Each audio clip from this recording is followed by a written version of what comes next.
Bonjour à tous et merci à chacun de vous pour votre participation au dernier cas clinique. Vos réponses ont été très instructives, et c'est avec plaisir que je vous présente aujourd'hui la correction détaillée. Pour rappel, le contexte était le suivant, nous avions un homme de 58 ans pris en charge en SMUR pour un coma brutal. À l'arrivée, son score de Glasgow était de 3, il présentait une anisocorie et était hémodynamiquement stable. Passons aux actions immédiates en SMUR. Premièrement, en extra-hospitalier, il est crucial de commencer par effectuer un test de glycémie capillaire, mesurer la température corporelle et réaliser un électrocardiogramme. Ces mesures sont primordiales car elles peuvent donner des indices supplémentaires sur l'état du patient. Deuxièmement, après avoir vérifié ces constantes, il est impératif de mettre en place 2 voies veineuses périphériques pour faciliter l'administration de traitement. Si la glycémie est normale et qu'aucun autre signe ne permet de déterminer la cause du coma, une intubation est alors nécessaire.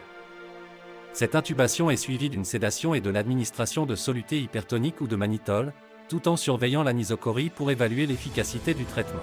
Ensuite, pour la prise en charge intra-hospitalière. Une fois à l'hôpital, le patient doit être orienté rapidement vers un scanner crânien injecté. Un angioscanner des artères de Willis et du tronc basilaire est également recommandé pour déterminer la cause de l'anisocorie et de l'état de coma.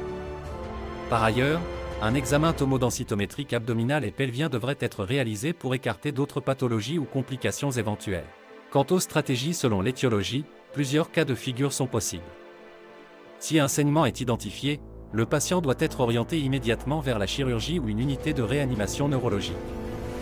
Dans le cas d'un accident vasculaire cérébral ischémique, différentes options sont envisageables, comme la thrombolyse, la thrombectomie et éventuellement une craniectomie de décompression.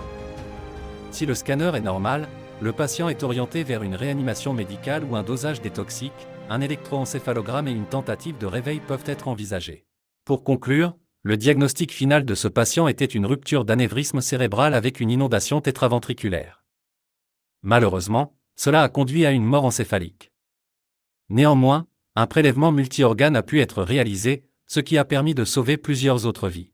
Je vous remercie tous pour votre engagement dans ce cas clinique et j'attends vos réflexions avec impatience.